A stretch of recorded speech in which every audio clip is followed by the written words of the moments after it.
حضرات، رسول اکرم صلی اللہ علیہ وسلم اور آپ کے ساتھ صحابہ کرام مکہ مکرمہ سے ہجرت کر کے جب مدینہ منورہ پہنچے تو مدینہ منورہ ان میں سے بہت سارے احباب کے لیے ایک پردیس یا اجنبی علاقہ تھا۔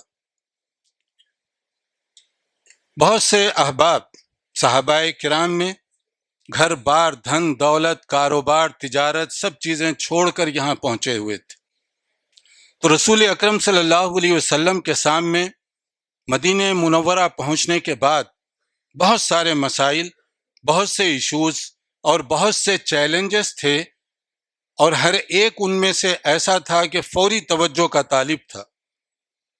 مگر ہمارے نبی صلی اللہ علیہ وسلم نے دو باتوں پر خاص طور پر توجہ دی۔ ایک، انصار اور مہاجرین کے درمیان اخوت، اسلامک برادرہڈ۔ ایک آنے والے مہاجر کا ہاتھ پکڑ کر آپ نے انصاری کے ہاتھ میں تھماتے ہوئے کہا، آج سے تم دونوں بھائی ہو۔ اور پھر انہوں نے بھی، انصار مدینہ نے بھی واقعی بھائی ہونے کا ایسا ثبوت دیا کہ جو سگا بھائی بھی نہیں دے سکتا۔ آنے والے پردیسی اور اجنبی جس کا رشتہ صرف اسلام کا رشتہ تھا، کوئی خاندانی رشتہ نہیں، کوئی آپس میں تعلقات بھی نہیں، بلکہ جان پہچان بھی نہیں تھی، مگر انہوں نے ایسا والہانہ استقبال کیا، آنے والے پردیسی کو اپنے گھر لے گئے اور کہا کہ آج سے آپ میرے بھائی ہیں۔ اللہ نے مجھے اتنی زمین دی ہے، اتنے باغات، اتنی کھیتیاں ہیں میری، آج سے میں اس کو دو حصوں میں تقسیم کرتا ہوں، آپ کو جو حصہ پسند ہے وہ آپ کا۔ بن مانگے کہ یہ آفر کی جا رہی ہے، اور آنے والے کوئی حریص اور لالچی نہیں تھے کہ ان کو اتنی ساری چیزیں بغیر کسی محنت کے مل رہی ہیں۔ انہوں نے بھی اسی طرح کا مظاہرہ کیا اخلاق کا، کہا کہ ہمیں آپ کی دولت کی کوئی ضرورت نہیں ہے، اللہ اس میں اور برکت عطا فرمائے۔ یعنی جس زمین کے لیے ہمارے ہاں بھائی بھائی کو نہیں پہچانتا، قریبی رشتہ دار رشتہ داروں کو نہیں پہچانتے، آپ چلے جائیے کورٹ کچہری میں، اسی زمین اور دولت کی تقسیم کی بنیاد پر آج کتنے کیسز وہاں زیر التوا ہیں۔ ایک کٹہرے میں اگر بھائی ہے تو دوسرے میں بہن ٹھہری ہوئی ہے، ایک طرف بھائی ہے تو دوسری طرف سگا اور خونی بھائی ٹھہرا ہوا ہے۔ کون سی چیز ان کو لے آئی یہاں پر؟ یہی دولت کی محبت، حرص اور لالچ کہ یہ میرا، یہ تیرا، تو مجھ سے زیادہ لے رہا ہے، میں تجھ سے زیادہ کا مستحق ہوں۔ اور ادھر انصار اور مہاجرین کے درمیان دیکھیے کہ ایک بن مانگے کے دے رہا ہے کہ میرے اتنے باغات ہیں، جو آپ کو زیادہ پسند ہے وہ آپ کا ہو گیا، اور آنے والے وہ کہہ رہے ہیں کہ اللہ اس میں اور برکت عطا فرمائے، صرف آپ ہماری اخلاقی مدد کر دیجئے، مالی مدد کی ہمیں ضرورت نہیں ہے۔ ادھر بھی وہی جذبہ، ادھر بھی یہی جذبہ۔ تو اسلامی برادرہڈ کا پہلا یہ تصور تھا کہ نبی کریم صلی اللہ علیہ وسلم نے آنے والوں کا ہاتھ مدینہ منورہ کے رہائشیوں کے ہاتھ میں تھما دیا، معاشی مسئلہ اس سے بہت آسان ہو گیا۔ اور پھر دوسری جو بات ہے وہ مسجد نبوی کی تعمیر ہے۔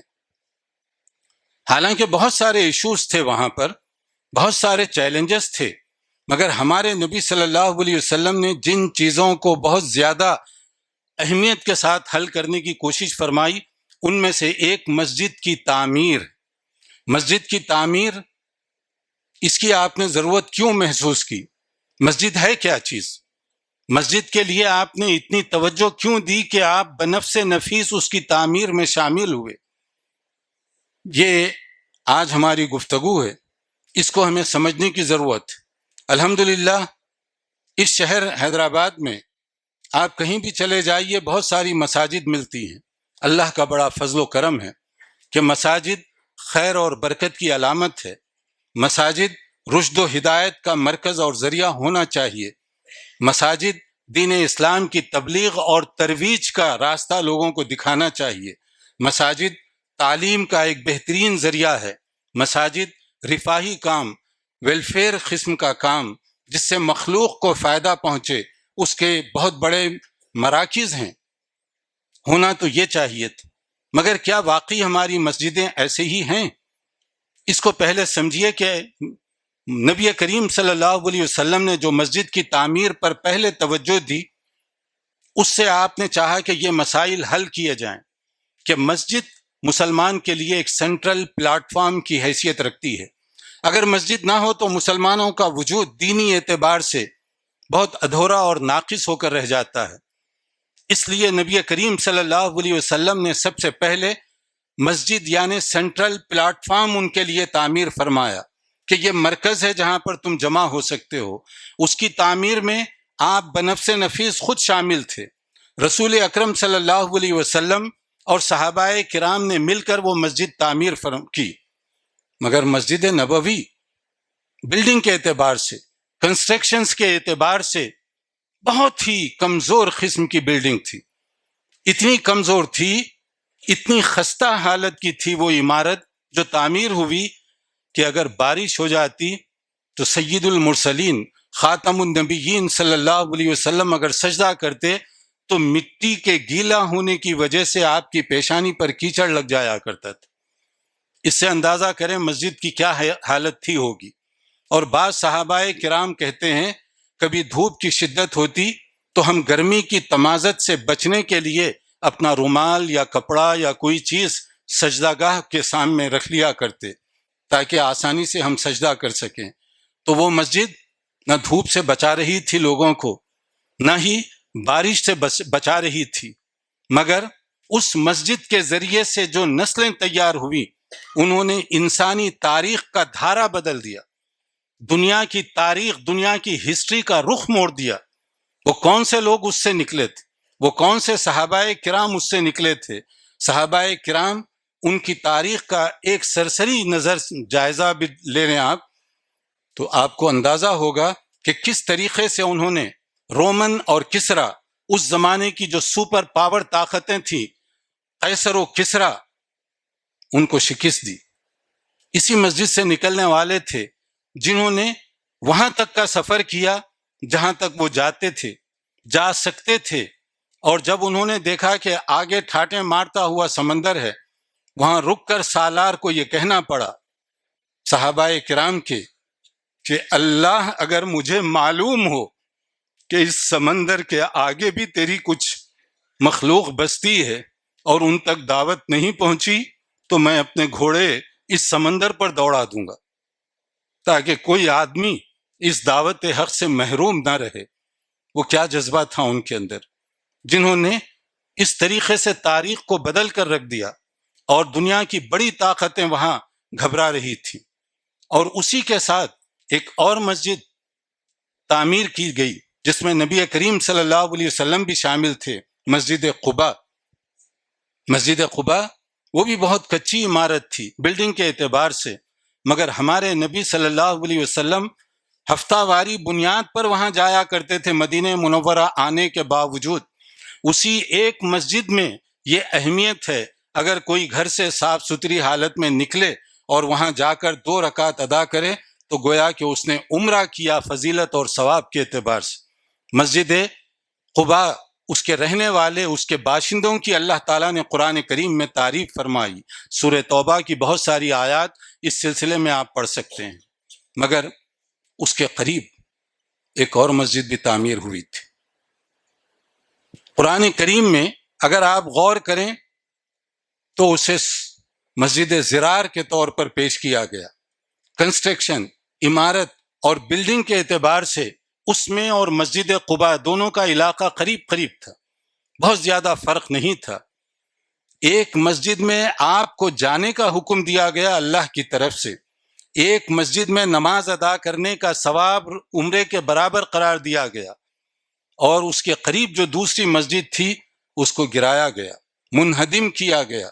دونوں دیکھنے میں بلڈنگ کے اعتبار سے مسجدیں لگ رہی تھی، مگر ایک کو پاکیزہ صفت لوگوں کی تعریف میں پیش کیا گیا بطور مثال کے، مسجد قباء کو، اور مسجد زرار جو مسلمانوں میں دراڑیں پیدا کرنے کے لیے، کفر و نفاق کے بیج بونے کے لیے اور مسلمانوں کے اتحاد کو پارا پارا کرنے کے لیے بنائی گئی تھی، مقصد بدل گیا تو مسجد وہی رہنے کے باوجود، یعنی بلڈنگ کنسٹرکشن وہی دکھائی دیتا تھا، مگر اس کو گرانے کا حکم دیا گیا۔ نبی کریم صلی اللہ علیہ وسلم کو وہاں جانے اور نماز ادا کرنے سے منع کر دیا گیا۔ تو معلوم کیا ہوا؟ یہ دونوں مسجدیں، مسجد قباء اور مسجد زرار، دونوں کا ذکر قرآن کریم میں ساتھ ساتھ کیا گیا ہے، مگر ایک میں اتنی فضیلت، اتنی برکت اس کی بتائی گئی، اور دوسری کے بارے میں وہاں جانے سے تک منع کر دیا گیا۔ دیکھنے میں بظاہر دونوں بلڈنگیں مسجد ہی کی لگ رہی تھیں، مگر اس سے یہ معلوم ہو رہا ہے سورہ توبہ کی یہ دو واقعات سے کہ مسجد صرف بلڈنگ اور کنسٹرکشن کا نام نہیں، مسجد خوبصورت عمارت کا نام نہیں ہے، مسجد وہ فکر و نظر کا نام ہے، مسجد وہ دعوت و تبلیغ کا نام ہے، مسجد وہ تعلیم اور تعلم کا ذریعہ ہے۔ اگر یہ کام نہ ہو تو بلڈنگ چاہے کتنی ہی خوبصورت کیوں نہ ہو جائے، وہ اسلامی اعتبار سے اس کی وہ عظمت نہیں ہو سکتی۔ حضرت علی رضی اللہ عنہ کی طرف ایک بات منسوب کی گئی کہ ایک دور آئے گا، مساجدہم یومئذ عامرۃ وہی خراب من الہدی، کہ مسجدیں دیکھنے میں بلڈنگ کے اعتبار سے بڑی شاندار ہوں گی، مگر رشد و ہدایت سے خالی ہوں گی۔ یعنی جو مقصد مساجد کے ذریعے سے حاصل ہونا چاہیے وہ مقصد وہاں سے حاصل نہیں ہوگا۔ وہ مقصد کیسے اور کب حاصل کیا جا سکتا ہے؟ سورہ توبہ کی آیت 18 ہی اس سلسلے میں بہت اہمیت رکھتی ہے۔ مساجد کمیٹی کے افراد دل پر ہاتھ رکھ کر سورہ توبہ کی آیت 18 گھر میں بیٹھ کر ضرور پڑھیں، اس کی تفسیر سے واقف ہونے کی کوشش کریں۔ مساجد کمیٹیوں کی ذمہ داری کیا ہے؟ انما یعمر مساجد اللہ من آمن باللہ والیوم الآخر واقام الصلاة وآت الزکاة ولم یخش الا اللہ فعسى اولئک ان یکونوا من المہتدین۔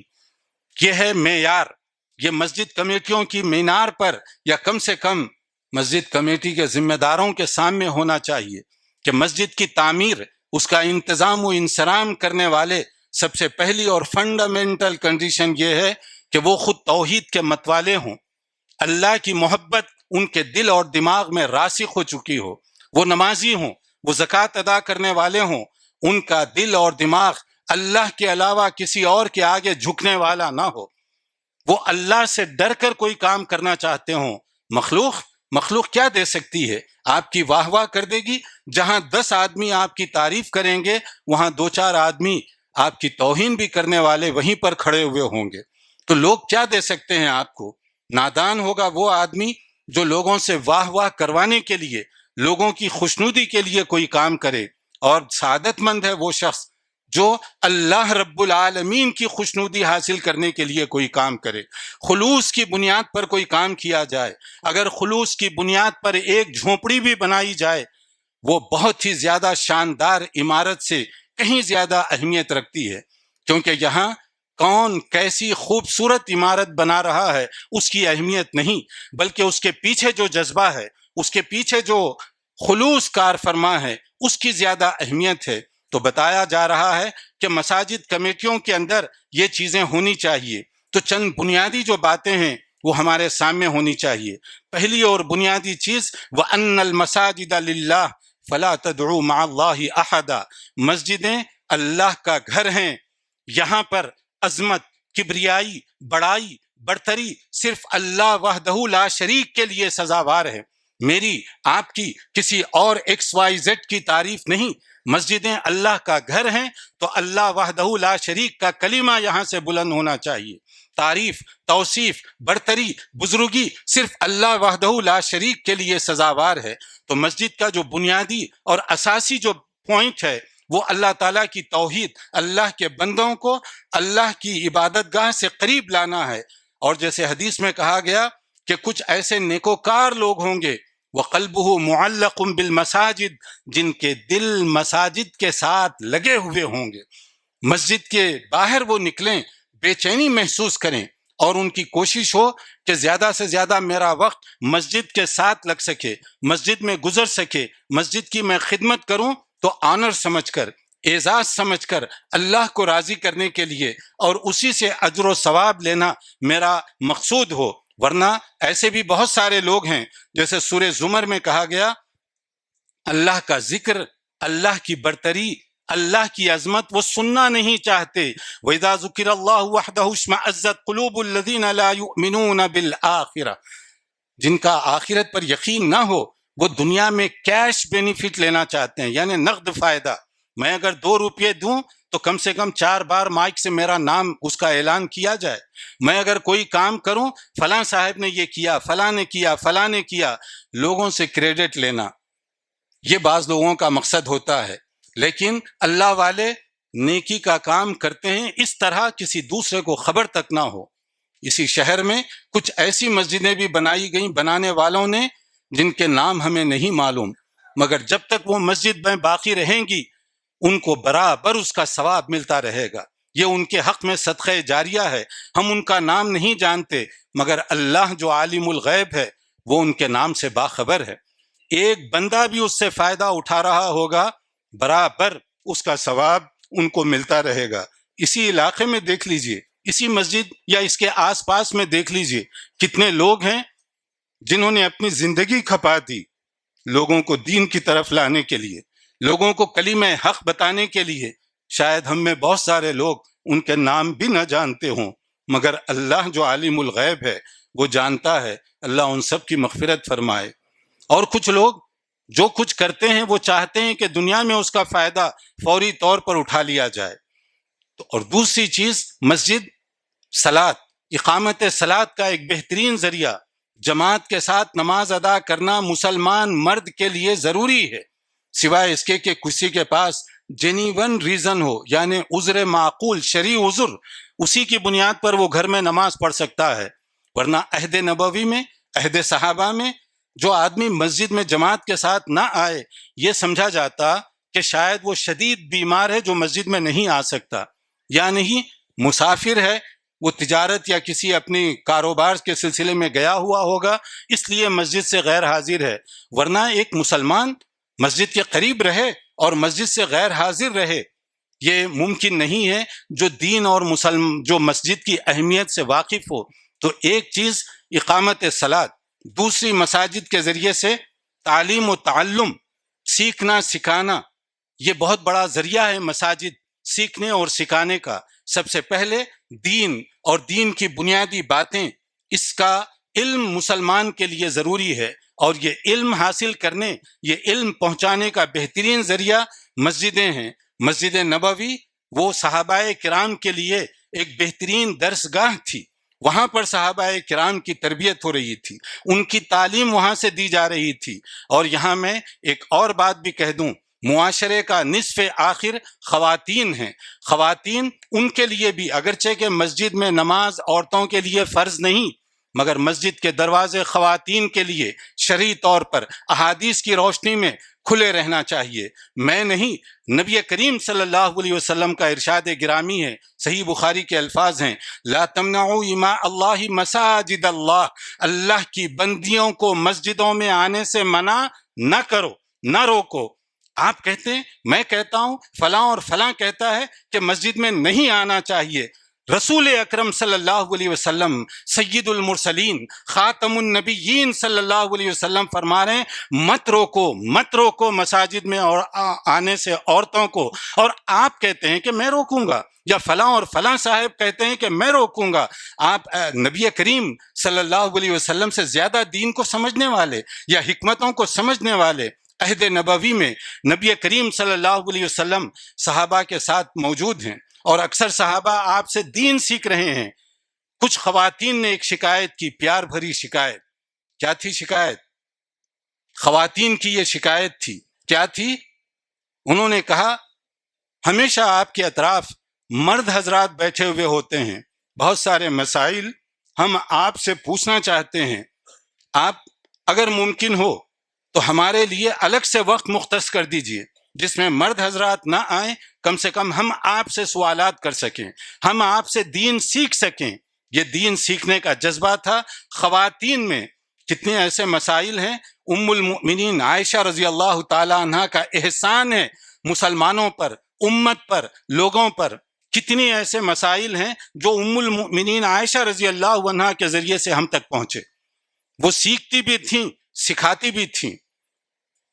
تو یہاں ہم جو مساجد میں یہ تفریق کیے ہوئے ہیں کہ قبرستان میں جائیں کوئی حرج نہیں، شادی خانوں کی زینت بنے کوئی حرج نہیں، شاپنگ سینٹر ان سے بھرے ہوئے ہوں کوئی فتنہ اور فساد نہیں ہوتا، اسکول میں چھوڑنے کے لیے لینے کے لیے وہ جائیں وہاں کوئی غیرت نہیں آتی، مسجد میں جائیں تو غیرت بیدار ہوتی ہے آپ کی، اور آپ چاہتے ہیں کہ وہاں آنے سے روکیں، روکنا ہی ہو شاپنگ سینٹر سے روکیے، روکنا ہو شادی خانوں پر پابندی لگائیے، روکنا ہو قبرستان اور جہاں جانے سے ان کو منع کیا گیا تمام فقہ کو آپ اٹھا کر دیکھ لیجئے، خواتین کو وہاں درگاہوں پر، خانخواہوں پر، مزاروں پر، قبروں پر جانے سے منع کیا گیا، سب کا یہ متفقہ فیصلہ ہے، وہاں پر پابندی لگائیے اگر آپ واقعی پابندی لگانا چاہتے ہیں، ورنہ مساجد سے لگا کر آپ ایک بڑے طبقے کو دینی تعلیمات سے محروم کرنا چاہتے ہیں۔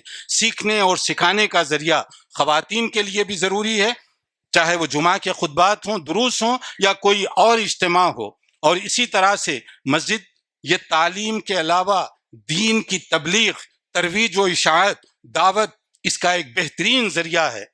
ہمارا اخلاق، ہمارے کردار کیسے ہونا چاہیے؟ مساجدوں کو آج منقسم کر کے رکھ دیا گیا ہے، مساجدیں اتحاد امت کا ذریعہ ہیں، یونٹی کا زبردست پلیٹ فارم ہے، کاش کہ ہم بھی مسجدوں کی اہمیت کو سمجھے ہوتے۔